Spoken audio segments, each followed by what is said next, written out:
우리는 지금까지 리콤의 법칙, CN율, TR율에 대해서 함께 간단히 살펴보았습니다. 영양생장은 가지와 잎이 자라는 것으로 나무 세력을 유지하고 결실 부위를 확보할 수 있습니다.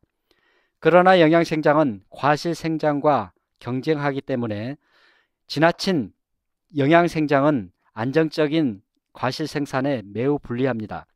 또한 과실생산이 너무 많으면, 즉 과다하게 착과가 되게 되면 영양생장을 억제하여 장기적으로 볼 때 과실생산도 불안정하게 됩니다.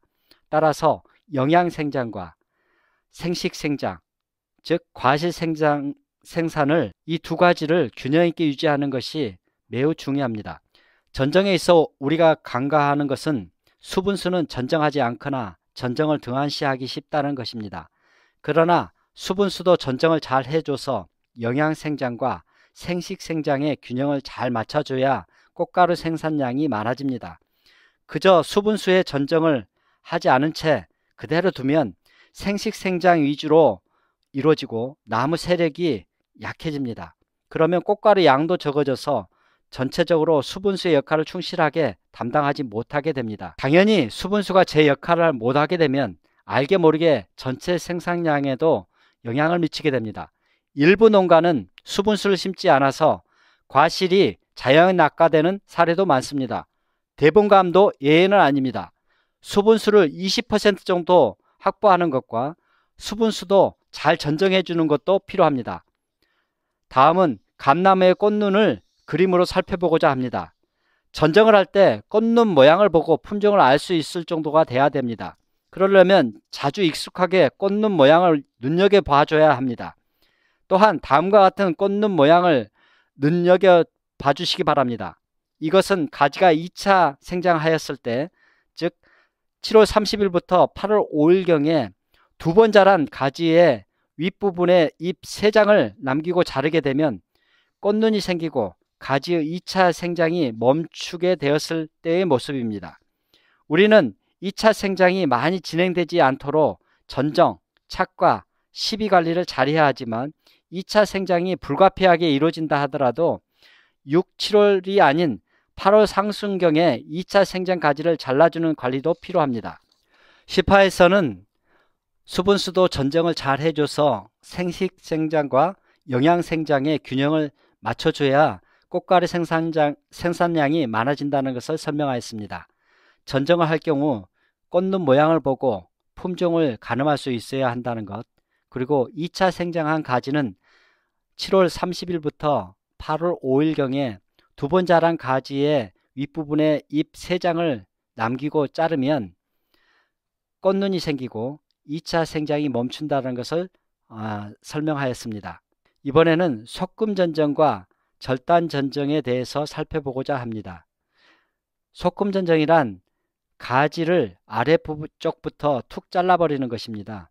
절단 전정은 가지의 끝이나 중간 부분을 자르는 것입니다. 소금 전정은 수량을 높이지만 새 가지 신장이 적고, 절단 전정은 수량은 낮지만 새 가지가 많아집니다. 세력이 강한 나무는 소금 전정 위주로 해야 착과가 많아지고 수세가 안정이 됩니다. 세력이 약한 나무는 절단 전정 위주로 해야 착과를 줄이고 수세를 회복할 수 있습니다. 감나무 수형은 주로 3가지가 있습니다. 변칙주관형, 개심자연형, Y자 수형이 있습니다. 자연형이란 자연스럽게 나무 고유 자람새를 살리는 것입니다. 그런데 개심자연형이란 중심 부분을 열어준다고 해서 이름 붙인 것입니다. 변칙주관형은 개심자연형과 비교할 때 원줄기를 잘라서 외형적으로 볼 때 원가지, 주지가 5 내지 6개로 비슷합니다. 본래 교목성, 즉 원줄기가 곱게 자라는 특성이 있다 그러면 변칙주관형, 개장성, 즉 원줄기가 곱게 자라지 않고 옆으로 퍼져 자라는 특성이 있다면 개심자연형으로 부를 수가 있습니다. 과소학의 관점에서 수형을 나눠 설명하였지만 좀 이해되기 어려운 측면도 있을 것입니다. 전정은 농업인이 쉽게 할 수 있고 안정적으로 생산할 수 있는 준비를 하는 것입니다. 따라서 이해되는 부분만이라도 최선을 다해서 실천하는 부분이 앞으로도 요구됩니다. 처음 어린 나무는 변칙 주관형으로 키워야 엽수 확보와 초기 생장을 좋게 할 수 있습니다. 그래서 3개 주지를 확보하되 처음 심을 때 남쪽 방향으로 1주지 방향을 잘 선정해서 심어야 합니다. 미래를 보고 심을 때부터 수영을 신경 써서 만들어야 합니다.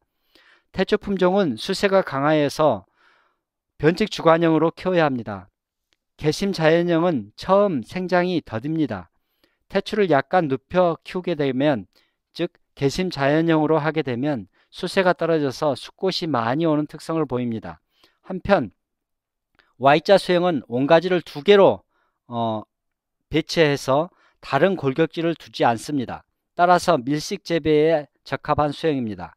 이 수형은 도장지가 많고 착가량이 많으므로 정밀한 관리가 필요합니다. 우리가 수형을 만들 때 처음 묘목 때부터 원가지의 각도를 고려해야 합니다. 위에 그림을 보시면 왼쪽 그림처럼 가지 각도가 넓게 유지가 돼야 됩니다. 오른쪽처럼 좁게 형성되지 않도록 우리는 관리를 해야 됩니다. 실제 오른쪽처럼 좁게 형성된 가지라면 태풍이 불 때 가지가 찢어질 수 있습니다. 그렇기 때문에 가지가 나뉘는 부분을 잘 묶어줘야 됩니다. 묶어둔 상태에서 끈이 나무를 파고 들어갈 수 있으므로 3년이 지나면 다시 묶어줘야 되고요. 이런 수고를 하지 않으려면 어릴 때부터 각도를 잘 잡아주셔야 합니다. 버팀목이나 노끈으로 유인해서 각도를 넓게 유지시켜야 합니다. 어린 나무의 경우에는 아래 가지를 잘라버린 경우가 많습니다. 이렇게 아래 가지를 자르게 되면 다시 가지가 생장하지 않아서 좋은 수형을 만들기 어렵습니다. 위쪽 가지는 언제든 새로 받을 수 있지만 아래쪽 가지는 다시 받기가 힘들다는 것을 기억해야 합니다. 그래서 지상 40cm 부분의 가지에는 잘 연장시켜서 키워야 합니다. 다음은 주지 연장지를 만들어가는 방법에 대해서 설명하고자 합니다. 우리가 결과모지를 전정함에 있어서 끝에 있는 눈이 아래로 향하게 눈을 남겨두면 세력이 약해집니다.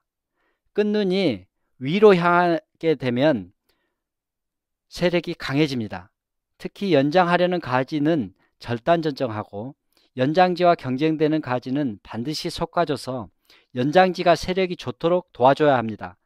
그래야 끝까지 양분 흐름이 좋게 돼서 그 가지 전체에 달린 과실이 품질이 좋게 됩니다.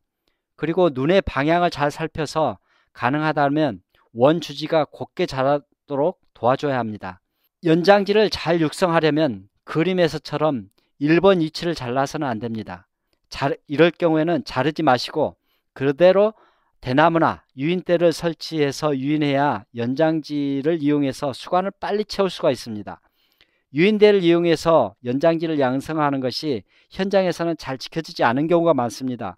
아래 사진을 보시면 유인대를 이용해서 연장지를 잘 양성한 농가의 경우를 볼 수 있습니다.